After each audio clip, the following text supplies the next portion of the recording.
Hey everyone, welcome back to Vinyl Latte. Today, man, we have a great show for you. We have an amazing guest with us today, Mr. Don Jamieson. And Don is a comedian, TV host, and rock fanatic, best known for co-hosting That Metal Show on VH1 Classic. Blending sharp humor with deep love for music, he's interviewed rock legends, released chart-topping comedy albums, and brought metal culture to the mainstream. Ladies and gentlemen, Mr. Don Jamieson, welcome to the show, my man. Hey, thanks for having me. That guy sounds all right. Yeah, he's not too bad. The guy you just mentioned, yeah.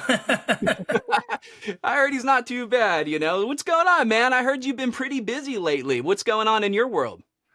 Man, I've just, we've been off the air now 9 years from That Metal Show, just recently.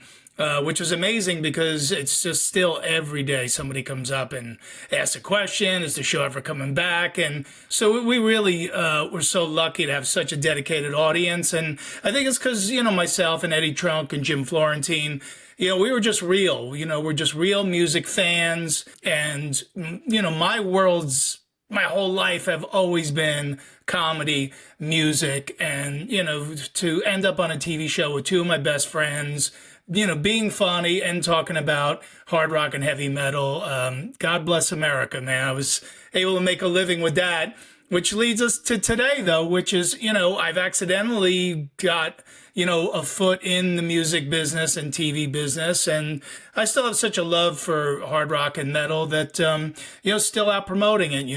I've had my own podcast, That Jamieson Show, and now I'm doing a new one with Keith Roth from SiriusXM called Rockstrap. While it's fun to talk to rockers, and I love doing it, and I've interviewed just about everybody, we do something a little different where we actually talk to rock people about sports. And we talk to sports people about rock, because if you ask, any athlete, they all want to be rock stars. And if you ask any rock star who loves sports, they want to win a Super Bowl. They want to win a World Series, And I think people get exhausted from talking about the same thing every time. A lot of times interviews could get repetitive, right? Like, yeah, okay, my new album is the best album I ever did. It's the best tour I ever did. Same with sports stars. They talk in cliches all the time. Well, it's a team game and we're going to come back tomorrow, blah, blah, blah. We want to, it's fun for fans and for Keith and I, who have interviewed so many people, to talk about something a little different. And, I think it's good for the fan to see their favorite rock person in a different light. Rockstrap, where can people watch this or subscribe? Where can they find it? Just wherever you get your finer podcasts, all the different, podcast platforms, we're on all of them. So just punch in Rockstrap and check out the show. And like I said, it's just it's just an interview show like a lot of them, but we put a little twist on it. I like it. It's actually a really interesting blend there with the sports and the rock music, man. It sounds like a great show. We'll put a link in the description below of this video where people can go ahead and jump in on their favorite platform. But you did bring up a good question. So when is That Metal Show coming back on air? Well, that's a corporate thing. It's Viacom still owns the name and, the segments and obviously all the old shows. So that would be up to them. But Jim and Eddie and I, for people who haven't gotten enough of us somehow, we did about 30 episodes of a show called That Rocks on YouTube. So if you go to YouTube and you look up That Rocks, we got a bunch of shows up there, and those are, more in the traditional sense of rock interviews. And, we had a bunch of Rock and Roll Hall of Famers on there, David Coverdale and Sammy Hagar and a whole slew of people, Glenn Hughes. So, for people, they should check that out if they've not heard it. Yeah, thanks for that. I really appreciate it. We'll put a link for that too in the description. Don, I also heard that you're going to be, I don't know what you can call it, sailing the seven seas, but you also frequent a cruise ship every year. I think you host the event. Is there anything you could share with us about this? Yeah, that's Jim and Eddie and I again. That Metal Show. We've been hosting the Monsters of Rock cruise every year for the past decade or so. And it's 50 of your favorite bands, mostly 80s centric. There are newer bands, but a lot of those with the 80s feel to them. So you have your Wingers and your Teslas and your Extremes. Again, along with some of the newer bands that kind of still play in that vein. And it's 5 days. It's a party. It's the USS Mullet of the seas, and I always say, it's at least a 2 STD minimum to get on the cruise. So it's a lot of fun. I must imagine you also must be a beer drinker to enter as well. I think partying goes along with the cruise, whether you're a rocker, whether you're a cruiser, whether you're one of the hosts. But that's the idea of the cruise, which is for everybody to mix and mingle. For people who buy cabins on the cruise, you might end up sitting having breakfast next to Kip Winger. That's the appeal of it. You might, be standing having a drink with Nuno Bettencourt from Extreme. And, that's the cool thing. The bands really do that come on. They like to interact with everybody. So it really is a good time. And I don't know how people go on regular cruises, dude. I'd be so bored out of my mind, man. I mean, I'm one of the hosts on this cruise. I'm lucky I get paid to be on this cruise, but I'm like everybody else. Like when I'm not doing something officially for the cruise, I'm running to check out a band in the atrium. I'm running back to the theater to check out another band. Sometimes there's so many bands you don't even know where to go. You're like, I got to pick between Tesla and Michael Monroe. What do I do here? So it's a lot of fun. It's you don't sleep. It's a lot of coffee and good times though. And tickets go on sale for this every year, right? Anybody, as long as you have the money to go, you can go. They, I don't know if there's cabins left. We're leaving actually in a couple of days, but when this one's over on the 15th of March. I'd probably by the 16th or 17th, tickets will be on sale for 2026. And like I said, I for your money to if you love this kind of music, there's no way to beat it. It really is the ultimate vacation. Well, let's be honest. A lot of those people are booking their cruise just to meet you. So, well, look, I hope I think people enjoy having Jim and Eddie and I on the cruise again, because they're familiar with us from the TV show. And again, we're just like them, man. We love this music too. This is something this music's been in my heart since I'm a kid, and I'm not becoming a Swiftie anytime soon. Hey, maybe once she's already changed genres once, right? She went from country to pop. Maybe she'll become a rock star one day. Who knows? Yeah, she might say, I want to make a lot less. I want to make a lot less money in my career, so I'm gonna. Exactly. It's that'd be a tough sell, but you know what? I'd give it a shot. I'd give it a listen if she tried it. Hey, if there's one artist that keeps reinventing themselves, it's her. You mentioned your love for music, and obviously, you are a rock fanatic. I'd love to play a game of A and B with you, Rock Edition. 5 questions where you have to choose one or the other. Are you good with that? Do you think you can handle it? You ready? Yeah, I mean, I'm just going to go with my gut instinct. That's the best thing to do. All right. The first one is Beatles or Stones? Oh, Stones all the way. I was definitely too young. Not that I'm young, but I was too young then when I was developing my taste for music to appreciate the Beatles at all. In fact, people think I'm crazy, but I'm not. I think Wings is better than the Beatles. But, that's just a product, again, of when I grew up. The Stones I always loved. That's the vinyl. The one vinyl I forgot to bring up here to my podcast lair, but we'll talk about that later. Because one of the let me just say quick, one of the vinyls that one of the first vinyls I ever got was Sticky Fingers with the zipper, the actual functional zipper on it, and that's one of my most prized vinyls. And I know we're going to talk about vinyl in a little bit, and I forgot to bring that up here upstairs, but I'll never forget that. And that's because that was one of the things that made me love vinyl, is your interaction with this physical product. We won't talk about you unzippering a man's pants, but hey, if that's what turned you on to vinyl, Don. Only in record form, but not that there's anything wrong with it. All right, number 2, Led Zeppelin or The Who? I'm gonna go with Zeppelin on this one. You know, definitely, probably own a couple of Who albums, but own probably all the Zeppelin albums. So that's an easy one. All right. Pink Floyd or King Crimson? Floyd, you know, Floyd. One again, another favorite vinyl is The Wall. You know, not only tremendous work of musical art, but tremendous visual art in terms of the vinyl and all that imagery. This is never into King Crimson. I know Court of the Crimson King and a couple others, but yeah. All right. All right. Got two more for you. Jimi Hendrix or Eric Clapton? Ooh, that's tough. I think I'd go Hendrix on this one because Ooh, you so almost many. said Clapton.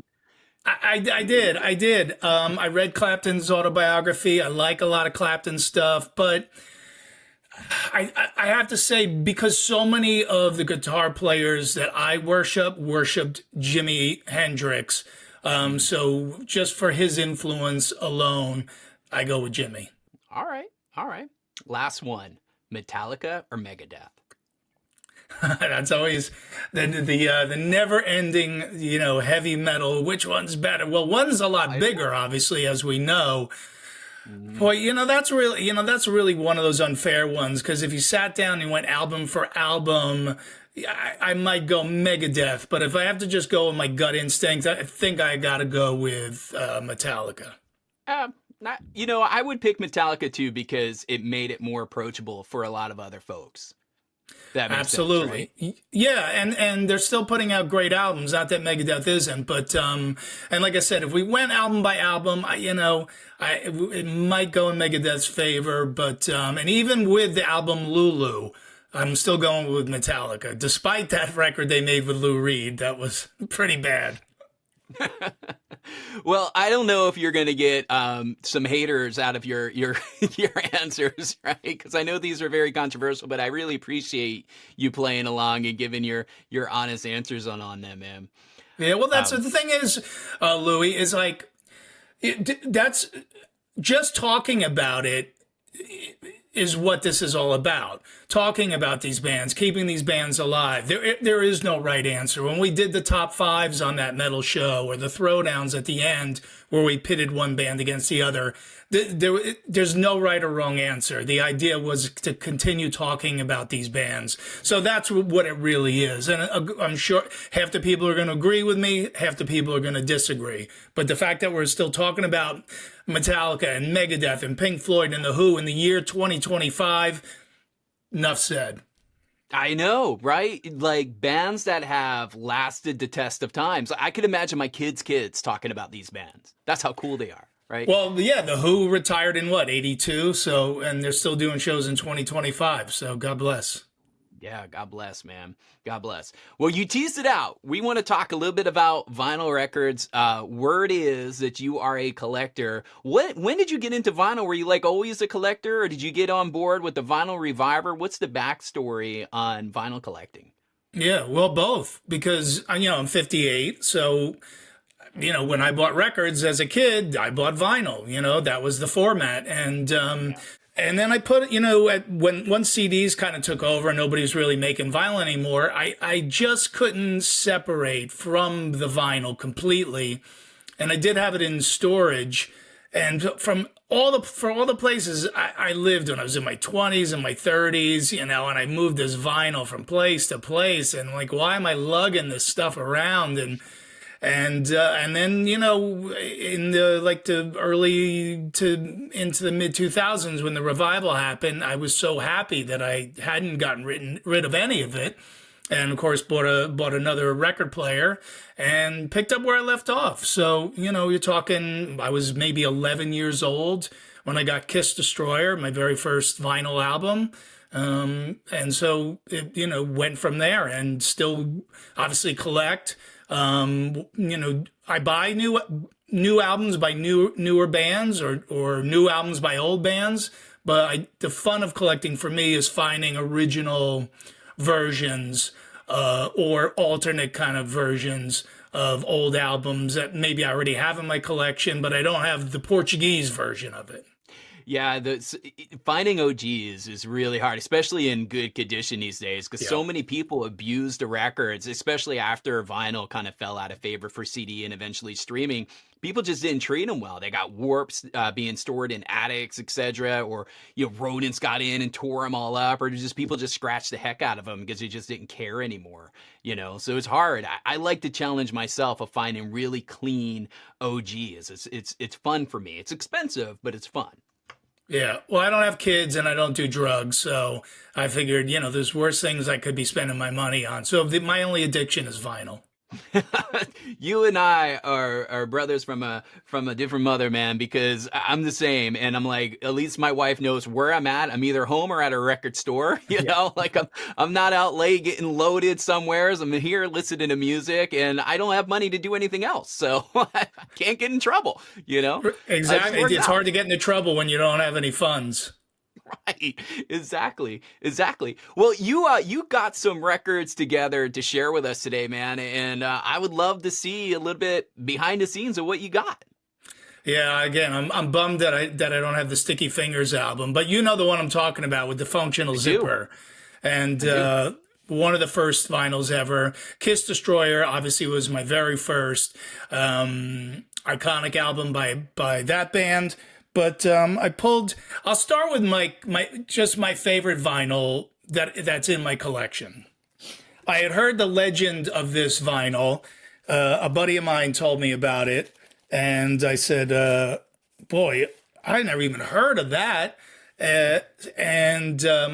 So one day, my buddy Tony Higbee, who plays in Tom Kiefer's band, and he lives down in Nashville, which I visit often. I work down there a few times a year. And Tony is a vinyl junkie like I am. And so we go vinyl shopping. So whatever gigs I do while I'm down there, I make no money on because I immediately spend it all on vinyl. And we were talking about this particular vinyl. We went to 20 different places looking for it. And you can't find it in Nashville. You can't find it anywhere because they have so many record stores down there. We even went to flea markets that, had maybe a couple milk crates full of vinyl everywhere. So after about an 8-hour day, like a full work day, we're going back to his house. He goes, let me run into this coffee place. I just got to get a coffee, man. I'm exhausted. He goes, there's a little tiny vintage store next door. I think they have one crate of vinyl in there. He goes, why don't you go in there just for, tits and giggles. And the second album that I picked out of the crate was this one, David Lee Roth, Eat 'Em and Smile. And I know you have people saying, what's the big deal, Don? You could find 100 copies of those. Yes, but you can't find the one, Canta en Español. David Lee Roth re-recorded this entire album singing all the lyrics in Spanish because, of course, he did. That is a total Dave thing to do, to learn a foreign language and re-record his album in Spanish. And the first time I put it on, man, I smiled and giggled the entire record. It's so fantastic. It's a hard album to find. So I'm aware of that album, and I've been hunting for it for a long time, and I haven't found one yet. They just don't exist. So I can imagine the struggle of trying to find them. My buddy Tony said a friend of his had found one. I think he paid like $90 for it, which I was totally willing to do, but this little vintage shop had no idea what they had. And I think I paid $14 for it, and it's in perfect shape. I mean, it's in, VG. That is an awesome find. It is absolutely an awesome find.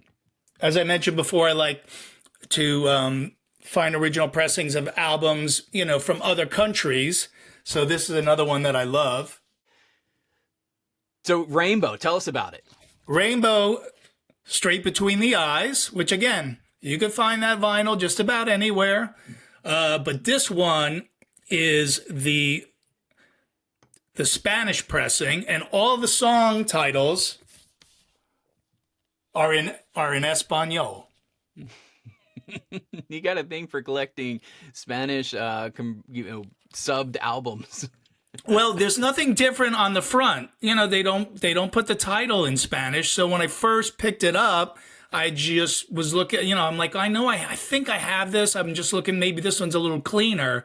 And I see, Muerte en el Caleón, Piedra Fria, Apretado. And I said, I don't think those are the original song titles. And so I looked it up, and yeah, this is the Spanish pressing. All the names, obviously, Richie Blackmore and Roger Glover, but guitarra and vocales and, all the instruments are in Spanish. So it's just a really cool find to get something like this. It is. Yeah, that's really cool. Thanks for sharing it with us. So here's another foreign pressing. This is the German pressing of maybe my favorite album of all time, which is AC/DC Powerage. The big difference is there's none of the song titles are in German, but it's a totally different order of the songs than the American pressing. Which is it just reorganized, or did they like add a track or remove a track? Yeah, so there's an extra track, Cold Hearted Man, which is not on the American pressing. So that one's on there. So you get an extra song on there too. I see why they left it off. It's, it kind of interrupts the flow a bit of the album. I love the way the American, but again, I have to have that in the collection because the songs are in a different order, and I get another AC/DC song in there. So yeah, and something special, it's a conversation piece, etc. Right? I'm sorry, I'm talking a little off the mic because I'm just going to my collection here. But there's a lot of, AC/DC, released a bunch of their albums on Albert Records in Australia. So, nice. Hence this version of Dirty Deeds, which was the Albert Brothers Australian version. Same as, well, with TNT. AC/DC Australian pressing, and those are fairly, I shouldn't say any of these are like really super hard to find, except for the fact that the one thing I don't do is buy vinyl like online. I register everything in Discogs, but I don't buy and sell on there. I go to record stores and search. So for me, a lot of these are harder to find because I don't take the shortcut. I like, because from being a kid, I love the social aspect of collecting vinyl.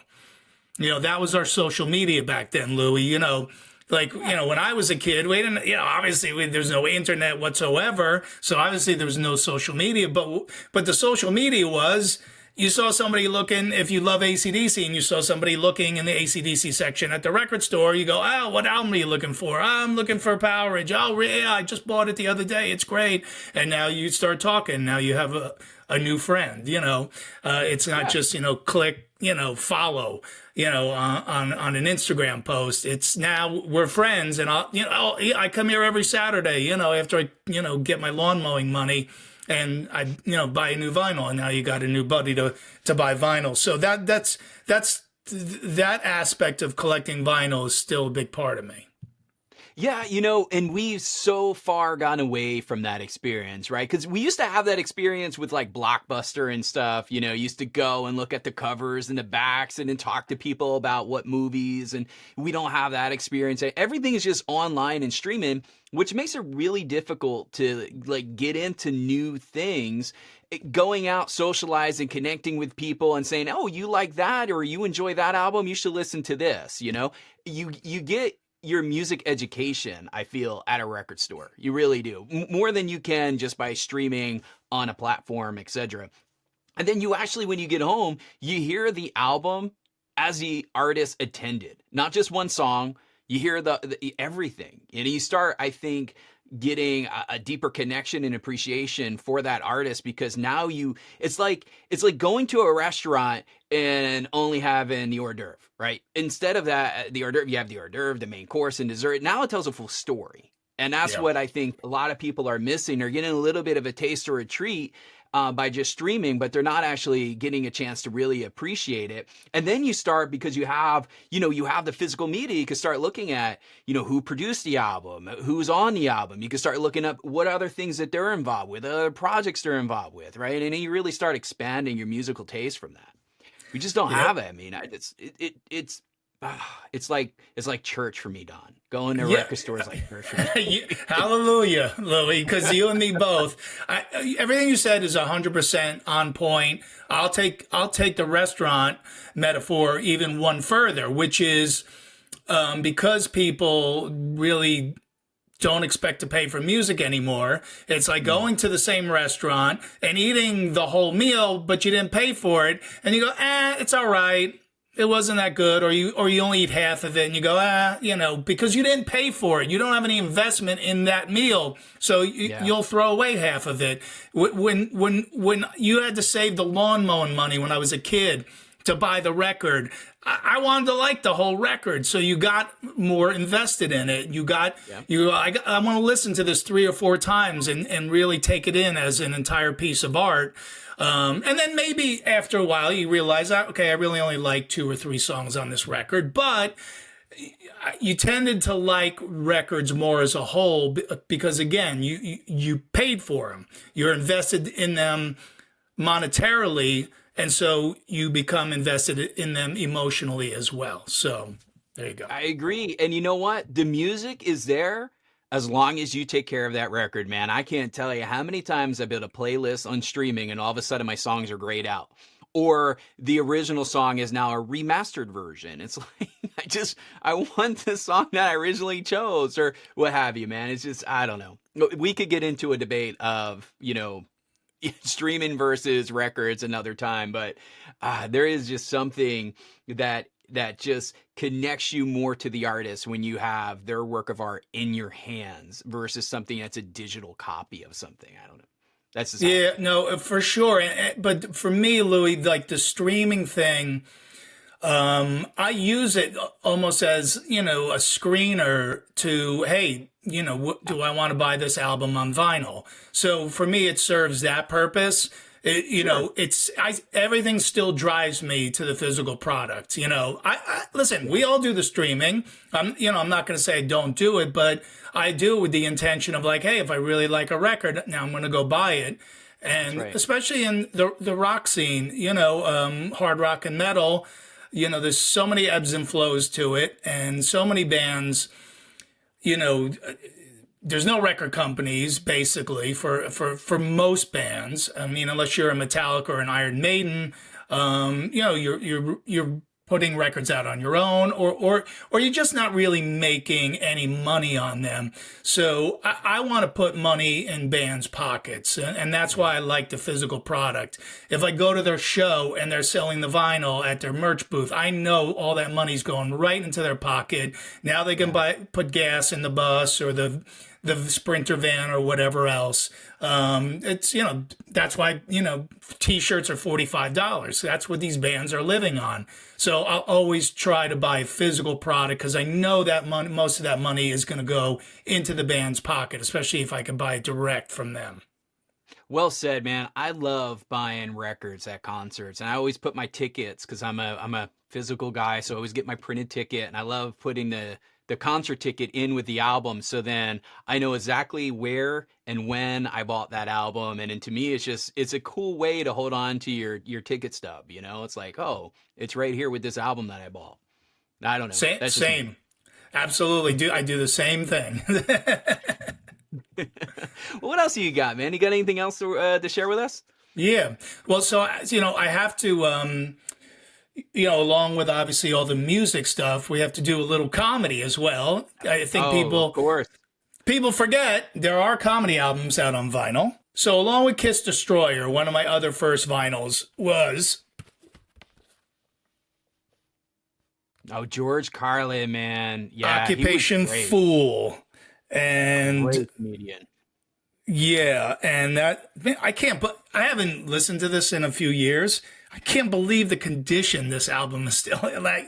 Even I bought it so many decades ago. It's still in perfect shape. I love this record. Obviously, it had such an impact on me as a kid, even though I didn't understand a lot of it. But the thing that I had in common with Kiss Destroyer was my parents didn't want me listening to either of them. And when you're 11, 12 years old, that's the appeal of it, right? Is I know both of these things are subversive somehow. And so that only made it, just more appealing to me as a young guy, growing up and getting into my teenage years. So I'll never forget, that record and Kiss. And that really has been the blueprint for my entire life, comedy and music. So that's really where it all started. A big influence for you? What's that? Carlin's a big influence for you, would you say? Huge, absolutely. I mean, if not the greatest to do it, one or two. This is just, and then growing up, in the 70s and watching All in the Family. I love it. Archie Bunker and Edith and Meathead and all that. Yeah, what a great show. And I bought this. I actually bought this in Nashville probably about 5 years ago. But the theme song's on here, and then a bunch of the classic scenes are all on this vinyl. So I had to pick that up. That was a huge influence on me humor-wise as a kid. I don't know if we could ever have a TV show like that these days, man. It's funny, and it was, we talked off camera about no politics, but just a little background. People think it was about this conservative guy, Archie Bunker, who was a racist and all this stuff. And although he was a very human character, obviously there was something very likable about Archie. But it was really Norman Lear's political statement to say, this is how Republicans are. This is how conservatives are. They're set in their ways. They're old fashioned. They tend to be racist. So it really did have a weird political message. I didn't think, maybe he never thought like Archie would be this likable character. But you're right, as far as the topics that they covered, and they got into some really heavy stuff. I mean, race was a big thing, a big topic on it, and I just thought they handled it, brilliantly. I mean, rape, they tackled that. Pitting Meathead, Rob Reiner, the liberal meathead, right, against Archie's, old stodgy conservative. Brilliant in such a funny way, because it presented both sides of the argument. So anyway, not to get political, but all that stuff was in there. But again, when you're 12 or 13 years old, you're just laughing. I'm not reading deep into it, but then as you get older, you kind of go, wow, I didn't even catch a lot of that stuff. Same as I didn't catch a lot of the Carlin stuff, Cheech and Chong when I was a kid. I wasn't then, and I certainly am not now a stoner, but so I didn't get everything, but I appreciate the humor just for what it is on the surface. Yeah, that's very fair. Very fair. And then, probably my comedy hero, and again, for me, one of the top to ever do it. And then a guy I ended up opening for on the road for 10 years, which, for me was super incredible. And he's still one of my close friends, Andrew Dice Clay. So you see it's signed. Nice. It's an album called The Day the Laughter Died. And it was an album where when Dice put out his first record, he was selling out Madison Square Garden, Nassau Coliseum, all the big sports arenas in the country. So, of course, what did he do? He followed it up with this album, The Day the Laughter Died, which was him going into a tiny club in New York, Dangerfields, which was Rodney's club, at midnight, completely unannounced, just basically kind of ad-libbing for 2 hours until the 12 people that were there all kind of walked out on him. What better to follow up a platinum comedy album with than an album of him basically bombing for 2 hours on stage? And, when I was young, I was like, why would he do that? And then after I met Dice and started going on the road with him, I go, now that I know him, I can't imagine him not doing this. Because he loves anything for the goof, anything that'll make people go, what? That's what Dice is all about. So I love that. Yeah, the reaction, right? It's just like he loved that people didn't get it, and but he loved more that that I got it and I loved it. So, that one's a special one for me. So this one of my favorite live albums, and that's a whole other, like, the kind of the death of live albums. Nobody really, they're not something that you have to have in your collection now. Like nobody, no one's going to download a live album by somebody, or there was that whole, Blu-ray phase where bands would record their, every tour and put it out on Blu-ray or DVD, but nobody really watches DVDs or Blu-rays anymore. So the live album has pretty much died out.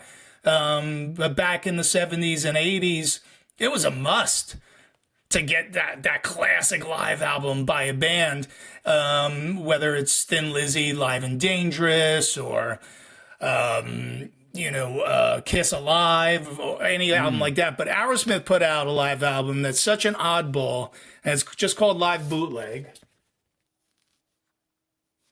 And it's a bunch of shows recorded, some, within a big theater or a small arena, and then some of them are like them in a farmhouse, in front of like 12 people. But it's all raw. There's no overdubs on this record, and you can just hear the cocaine in the songs. I mean, the version of Walk This Way on this album is the greatest version of Walk This Way that they've ever played in their whole career. It's complete. It's a freight train version of that song with Joe Perry doing the classic riff through the talk box. It's off the charts great. I know Eddie Trunk is a big fan of this one as well. We always say, like, to us, that's the most underrated live album. So while it may not be one continuous show, it's still, again, the rawness of it, the fact that they, because most live albums back then were semi or completely re-recorded. Kiss, Alive, 1, 2, even Thin Lizzy, they say a lot of that stuff's re-recorded. So, which I get, you want to sound your best on a record, but that one is warts and all. So that's why I love that one. Yeah, it's just raw. I wasn't aware of that one, Don. So I got to put that one on the list then. So two albums that have been out of print for a long time. And if people want to, it's so funny. I just got an email from Discogs while we're recording this. And thank God for Discogs. I don't know if you use it. Love it. Yeah. Yeah, I had a security system put in my house once I realized how much all my vinyl was worth. Because I know people, most people aren't going to most thieves aren't going to lug crates of vinyl out, but in case they do, I couldn't believe how much my collection was worth. And I don't have any expensive jewelry or anything. So if someone comes to my house and they want to leave with expensive items, steal all my vinyl, and you'll know where to find them. They'll be at the chiropractor the next day after lugging it all out. So. Yes, exactly. But these two albums by the band Badlands. That's their first one. It's just self-titled, and then the second one, which is Voodoo Highway. These have been out of print for people who want to look up the reason they're out of print. They could do a little research on it and they can figure it out. But those two albums, Jakey Lee who was obviously played with Ozzy on a couple of albums and tours. It was his band. Eric Singer is the drummer, obviously who's been in Kiss for the last 30 years, 25 years, right? Ray Gillen on vocals. So those two albums, if you don't have them, I mean, those are two such classic bluesy hard rock albums. They're absolutely brilliant albums. And if you could find them, I think I paid. Now the first Badlands album is from my original collection. I did have Voodoo Highway back in the day. I don't know what happened to it. It's probably one of those albums that's missing out of my collection because I lent it to somebody because I wanted to turn them onto it and they moved away, or I forgot they had it and they forgot they had, whatever the case may be. That's usually why I'm missing records, is because I give it to somebody to get into them. But I had to rebuy Voodoo Highway. It's an original pressing, and I think I paid just under $300 for it. Wow. Yeah. But worth it though, right? I ain't smoking crack. I'm buying vinyl. That's it. That's what I'm saying. You don't have money to do anything else. You can't get in trouble, Can't get in trouble. Well, Don, thanks for sharing that with us, man, and providing a little bit of a backstory on each album. I loved it, man. And so you got me, I took some notes. There's some new records now I need to add to my want list on Discogs, and I'll blame you when the wife says, "What the hell is this, and how much did you pay for it?" So, well, that's exactly what it's about. That's exactly what we talked about. You and I just went record shopping together, and that's the idea of doing it, is to just, turn people on to stuff that they haven't that heard, or if they have, here's a little different pressing that you might not have in your collection. And if you're a geek like us, you got to have it. I got to have that Portuguese pressing. I got to have that German pressing. Otherwise, my collection is not complete. Yeah, it's funny how the variants, you start seeking them out. I don't know. I swore I was never going to become that guy, and I became that guy of like, oh no, I don't have this pressing. Well, that's the other thing. The variants on the color of the value. Well, I got to get this in splatter, the splatter vinyl. I got to get this in, the red translucent or whatever the case may be. I got to get the the record day version of this album, and I put out my last two comedy albums on vinyl, just at my own expense, even though I'm with a great record label called Metal Blade Records. They gave me their blessing. If you want to do your albums on vinyl, we're not able to do it, but you're welcome to do it. So my last two comedy albums, Denim and Laughter and No Sleep Till McSorley's, are both available on vinyl for people who want to hear the warm tones of my dirty jokes. Yeah, so you kind of brought it to it full circle here, because I pulled one autographed, kind of autographed record, and it's exactly what you're referring to. No Sleep Till McSorley's. And this has a little bit of a gimmick with it, as far as I'm aware. So I know that because you're the master of the gimmick, but I actually landed, look at this handsome fella, signed an autograph with the light beer. So tell us a little bit about this light beer, dark beer concept on this album. Maybe a little bit about the album itself, because this is a cool album cover, and it has I think, a story behind it, isn't it? Sure. So the venue that I recorded the album in, McSorley's Old Ale House, is the oldest pub in New York City. I've been going there for 30 plus years. It's a meeting place for me and friends that, I went to college with, or even high school with, so that we never lost touch. Everyone's lives go in different directions over the years. So McSorley's was always that place. We go back to McSorley's and we drink their light ale or their dark ale. That's all they serve in there. McSorley's ale, light or dark. And they come in these little 8-ounce mugs. You got to order 2 at a time. So if you have 10 people at the table, they might come over with like 60 beers, and boom, put them down on the old, round wood tables there. And it's a New York institution. Abraham Lincoln drank at McSorley's. I mean, that's how old the place is. So when I was thinking of a location to do my album, I thought, wow, I'd love to do an album here at McSorley's. This place makes me so happy, and I've been coming here forever. So they've never done a show there, though. So when I asked them, they were like, how would you do it? I go, we'll build a stage, we'll bring in the sound system and all that stuff. So when we did the album, I had to do the variants. And so we did light ale colored vinyl and dark ale colored vinyl. You got the light ale colored vinyl there. I did. With the light beer coaster. So that's how we did that. And, our mutual friend, Seth came up with that idea, and it was just such a brilliant idea. We got to give a shout out to his company, Experience Vinyl. And that's where you could pick up No Sleep Till McSorley's, experiencevinyl.com. As far as the artwork, it's Motorhead No Sleep Till Hammersmith, their classic live album. And they were cool enough to let me use their font for my name, the actual original artwork from the front and the back of the record. Obviously, I put in my own photos where theirs previously were, but I didn't Photoshop the band out of the front cover. I just Photoshopped myself into the front cover, and that's the original artwork that Motorhead's management sent to me. So that's all legit stuff there. And then I got their guitar player, Phil Campbell, to do the guitar intro for the record. So you got a whole Motorhead and McSorley's theme, two great tastes that go great together. I love it. I love it. It's a fun album.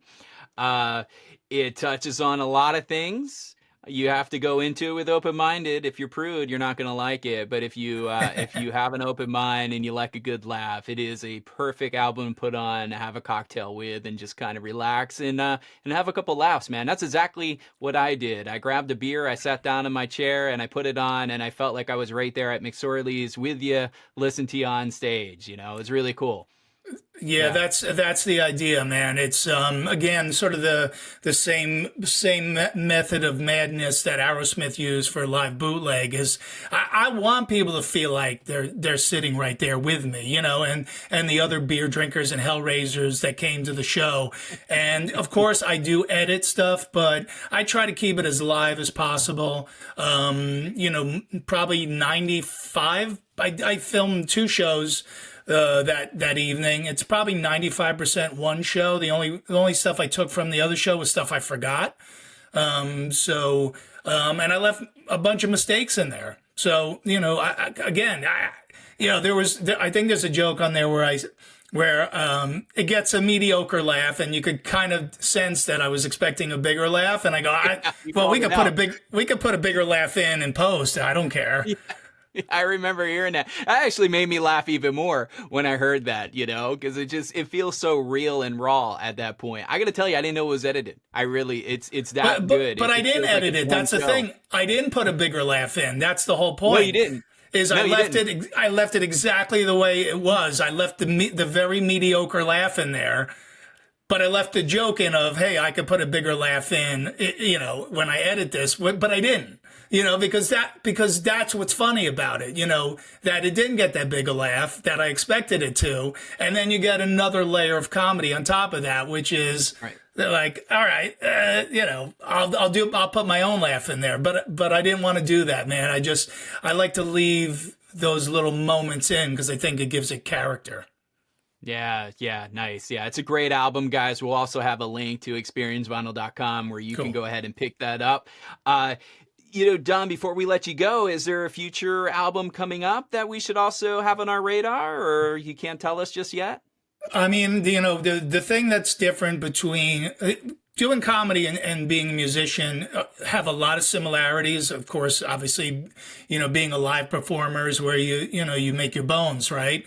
But the big difference is for a band, they record an album, and now they want to go out and play those new songs, right? Because obviously you're very attached. Of course, you're gonna play the old hits, but you want to play a lot of the new stuff if you can.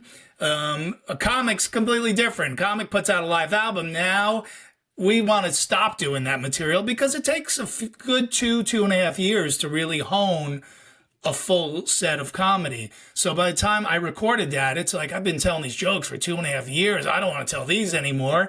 And then once people have the album, they know the jokes. Once you know the punchline, the rabbit's out of the hat, right? So, you know, now's the 2.5 year climb to the next record. So, I got probably another 1.5 years to go, on that front. So, but I have, 5 albums total. You can find them on all the streaming services. You can find them physically at metalblade.com. That's my record company. And, you know, and again, if you want, the newest one, No Sleep Till McSorley's, the link is in the description for experiencevinyl.com. I am a plug machine, Louie.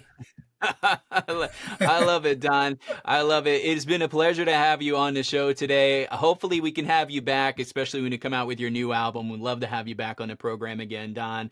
And thank you for sharing some of your records with us. Really, really appreciate it. It was a fun experience to hear the stories behind the albums. Thanks for reaching out, Louie. I really appreciate it anytime.